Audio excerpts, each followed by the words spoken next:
So, like, if two people had the ability to read people's minds, and those two people were to read each other's minds at the exact same time, what would they be thinking? Would they hear their own thoughts?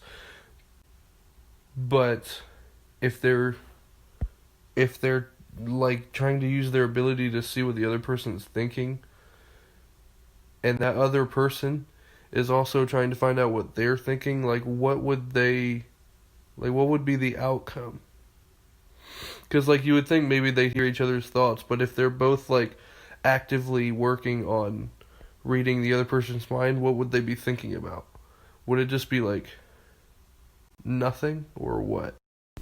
So like, does everybody see color the same? Like if I looked at something and that something was blue, would another person look at it and not say it was blue because it was blue to me, but it was blue because that person understands that that same color is blue? Not because we're looking and seeing, in our own eyes the exact same color, but we both have the same understanding that I see something that is blue, they see something that is blue, but maybe my blue is their red is my blue. Like, what if someone with, like, blue eyes would have, like, a blue filter where I would see something that's blue, but then if someone with, like, green eyes saw that very same thing and it was green instead? Whoa! And just because the last couple days have been kind of slacking in terms of Thoughts with Marcus episodes, how are we to know whether or not the life that we live right now is reality? With all the virtual reality and augmented reality shit out there nowadays, like, how do we know that there's not, like, even in the reality we know, there's not a possible future where augmented reality becomes, like, the norm? Like, this could literally be the Matrix and we'd have no fucking idea. Like, if you think about it, the Matrix makes a lot of fucking sense. Like, we're all just plugged into this augmented reality in which we believe is real, but, like, how do we know? Tonight we're going to do something new. We're going to do a part 3 to Thoughts with Marcus, and for this one, I'm thinking, how much of your life existence is actually real? Because there are studies that show that a lot of times, specifically when you're young, you have these dreams that are, like, almost real. And you grow up believing that these things happen. For instance, I had a dream once when I was a child that I picked up like a giant fucking axe for some reason, and it slid down the pole and hit me on the top of the head. And for a large chunk in my life, I actually thought that happened to me until I realized when I got older, how the fuck is that even possible? Like, I'd have a scar or something.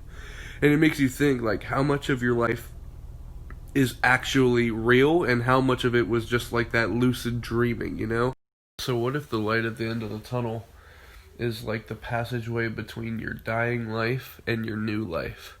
Like, when you're a baby, you come out crying, right? And maybe that's because you realize that you just died and you have to start your life all over.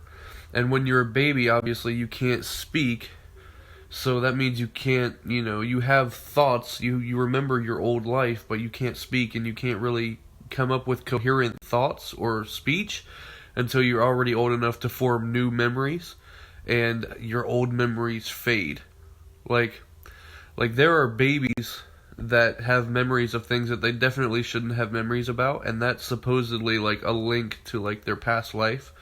Or like when there's like a child protege at something, supposedly that means in their past life they were like already a master of the skill, and that's just carrying over. So let's suppose that you have this wooden ship, right? And every once in a while you replace one piece of wood with a new piece of wood, and then you take the old piece and then you just like keep it in a shed or something. If you continue to do this over multiple periods of time and just keep replacing each piece of wood, and then, one day, each and every single piece of wood on that ship has been replaced by a new piece of wood, and then you take the pieces of the old wood and build a whole new ship with it, then which one would be the original ship? Because, over time you've taken these pieces of wood and added it to the ship and taken the old ones out and then just, stored it, and then eventually you just build a new ship. But you've been on the same ship the whole time, and now you've built a new ship with the old pieces of wood, so which one is the new ship?